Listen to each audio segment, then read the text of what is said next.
Hello fellow anime enjoyers! New season, new anime, new content, more ranking videos. After a disappointing spring season, let's brighten our mood with fresh new delusional hopes and wasted time with summer 2024 anime season. Here's how the ranking system will work. I gave every anime a personal and subjective score out of 5 stars for its story, characters, visuals, sound and enjoyment.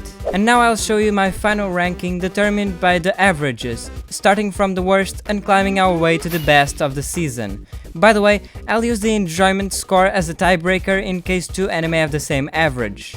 Before you watch the video and forget about it, leave already a like and subscribe, because we're kind of starving. Anyways, let's start by the worst anime of the season. Starting off with another seasonal fast food anime, literally and metaphorically. You can't expect much from an ecchi anime about an elf girl with a, as described on Mal, bodacious body. If you like turning off your one brain cell and watch thick monster girls and mukbangs, this is the right anime for you. Unfortunately, or fortunately actually, I really dislike it. There's nothing I can say that stands out to me. The only reason I watched the first episode was because it only runs for 10 minutes. Oh boy, this is the wildest, craziest and most insane anime I've seen in a big while, and I'm not overreacting. It was one of my most hyped anime of the season. It consists in the entire world getting forced into a game with only 2 answers per question. The rule is simple: after people choose their answers, everyone that chose the one with the most votes dies. As a fan of death games, I was promised a 5-star meal with a dessert. I have no idea how did it get to this point, but here's a comprehensive list with everything wrong with it. First of all, it's extremely rushed. The first episode feels like an entire season. Everything and anything happens in those 20 minutes. The intro, the twists, the flashbacks, the character development, the romantic relationships, the breakup, which makes the entire anime insanely confusing and poorly explained. It's just action after action after action. There's no space to breathe. Besides being rushed, it's also not coherent at all. It's like a compilation of death game tropes. Besides that, the characters constantly swing from being stupid to being Albert Einstein without any explanation. The timing of the comedy is also excruciating and makes this painful to watch. The OST makes it seem like it's a joke when it's not supposed to. It also contains some of the most blatant, convenient moments of all time. Things that don't make any sense. You might be wondering, why am I still watching this and why is this not last place? It is chaotically entertaining and I like the theme. I also like the ending, by the way. This is by far the biggest disappointment of the entire season. Look, I don't care in the slightest about DC, Marvel and all that kind of stuff, but I was looking forward to this one, mainly with the hopes of finally getting a different isekai with more world building and interesting characters. Needless to say, I didn't get what I asked for. The characters are as interesting as this video. The isekai world is so boring and doesn't have anything special or fascinating about it. And the story is so pointless, convenient, and kind of just throwing away stuff for fan service. The animation is also one of the most inconsistent I've ever seen. Sometimes it looks quite cool, other times it looks very messy, and others just straight up bad. Just because Dungeon Meshi was peak cinema, it doesn't mean your anime will also be if you give it a similar name. I'm already tired of being admin of my Discord server. Join please. So I don't want to watch an entire anime about being admin of a dungeon. Jokes aside, I don't like the style of the anime. It's a bit plain and doesn't go very well with the backgrounds sometimes. The characters are also too simple and basic for my taste. I even tried giving this anime 2 episodes, but I didn't really need to. The first one was enough. In the end, I just don't think it has much personality, and it's not really my thing. I only started watching this because the art looked simple but pretty, even if I never had any expectations for anything else about it. I'd say it surprised me by not being terrible, but it was still a bit too boring and childish for me. I don't care about Japanese rice gods lore. First of all, it's a game adaptation, and I don't think I need to explain any further. Here comes another seasonal isekai with a world never explored before, awesome unique characters, extremely funny comedy, And I should stop lying to myself. My therapist says it's going to get me killed someday. Do you know Osamu Dazai, the famous author? In this goofy and funny isekai comedy, all he wants is to find a good place to die. But he keeps living, what a shame! And he has hot girls all around him. No way! I know it's supposed to be a parody, but that parody genre itself is already turning into something generic. Do you know how many isekais try to parody the exact same thing in the exact same way?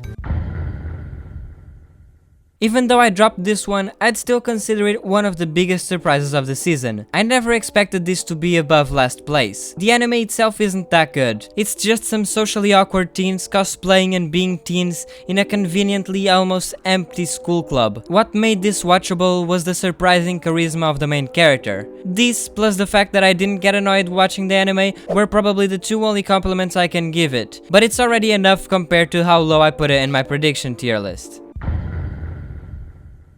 This was a bit the opposite. I was expecting peak and I got just slightly above average. This is how you achieve the perfect and loyal harem. Tired of watching harem anime and your favorite girl die in the end? Or that your self-insert protagonist forgot to insert good taste in his brain when doing the final choice? This cool premise consists of a theater girl acting as many different stereotypical anime girls to fulfill our main guy's wish of having a personal harem. On paper, I was hyping this quite a bit, but now I just didn't really vibe with it. I didn't really feel this format of having random short bits of them interacting. It feels more like a slice of life. It feels too lighthearted for me in a way. I don't know how to explain. It's still wholesome and cute, but it's a bit borderline for now. Tired of real people? Yeah, I should have probably guessed if you're watching videos about anime. This anime shows you the hypothetical scenario where you'd give in to your desire of having your own GPT robot girlfriend. But apparently here, it's not as weird to marry a literal robot girl. I really liked the first episode, but from the second episode, it got a bit less interesting and more like a normal romance with the same old situations and tropes, but with slight changes to adapt to a robot instead of a human. It's definitely skippable, but I might watch a bit more before I drop. If I would have done a normal worst to best ranking, I would have put this quite higher. But unfortunately, I just can't give this many points in the technical aspects, because it's mostly the story itself and the enjoyment that carry it for me. I'm really liking this anime, even considering all the poor aspects. Yes, it's another Sword Art Online clone with people getting stuck in a game, but not really. It's not as good, but it's quite different, with the stuck players being debuggers trying to report all the bugs, failures, lags, and unfinished parts of the game. Our main guy, Haga, is trying to finish reporting the entire game while his friends went full creative mode and screwed up meanwhile. In the end, this anime is a metaphor for two kinds of Minecraft players. The ones that put name tags in every animal they see, and the ones that make torture chambers for the villagers. This is an anime about girls being rejected, and of course, they all go to our main character instead. Some of the main girls are quite dumb and annoying, but Lemon is just the best character and waifu of the year. There's also the literature club girl, with her voice actress doing an excellent job. Hello. I'm sorry. It's okay.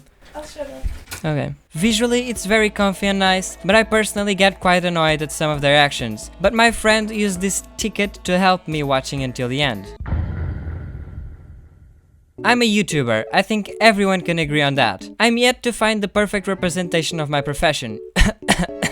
And this one doesn't do my search any favors, because I can't really relate to exploiting YouTube shorts with freaking vampire friends. Okay, to prove I'm a better YouTuber than them, I will recreate one of their shorts. I just need a camera, a mask to hide my secret identity, a lot of dedication, and good editing skills. Here's the side-by-side comparison.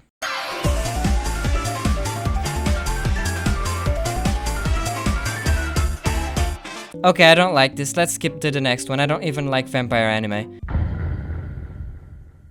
At first, I thought she was just going to say flirtatious things in Russian and he wouldn't understand a thing, so I was expecting this to be boring as hell. But now that I know he understands Russian as well, this turned out more entertaining than I thought. The characters are also cool, but other than that, it's pretty much just a generic romance that happens to be quite above average. I like how they make a cover of a different song every ending, but I won't be sold until they make one of Dame Dame.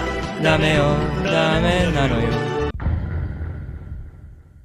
Just missing out on the top 5, sadly, we have the masterpiece Dear Anime. I don't have to tell you the implications and metaphors this anime tries to convey in its message and values. It clearly incorporates in its themes the current state of the illegal immigration in Europe, of as well as the segregation of the different that happens every day in our faulty school system that our country has been trying to eradicate change in this world. That's why we should all vote for. Okay, I might have gotten a bit carried away, forgive me. It's just that this anime has a beauty that I can't resist. I like anime with summer vibes like this and Summertime Render, which I really should be finishing instead of watching random seasonal anime. But anyways, this one also has that calm, sunny and relaxing atmosphere. I wasn't expecting it to be amazing or anything, and it really isn't. However, it's still very easy to watch and I'm enjoying it quite a bit. The setting isn't very saturated, the visual style is a bit obsolete, but that also gives it some charm, because it fits with the ambient. It doesn't seem to try too hard to be something it isn't. I don't know how to explain, I just vibe with it. The only sequel I'm watching this season, so it gets the obvious advantage and boost, but I do think this beginning is a bit sleepy and nothing really important is happening. Yet. The ending song is my favorite of the entire season. I'm not the biggest fan ever of the first season. I'm just a bit worried because I'm not really attached to any characters, which could be a bit of a problem. This is way higher than Mayonaka Punch, despite being about similar themes, maybe even one I'm less engaged with.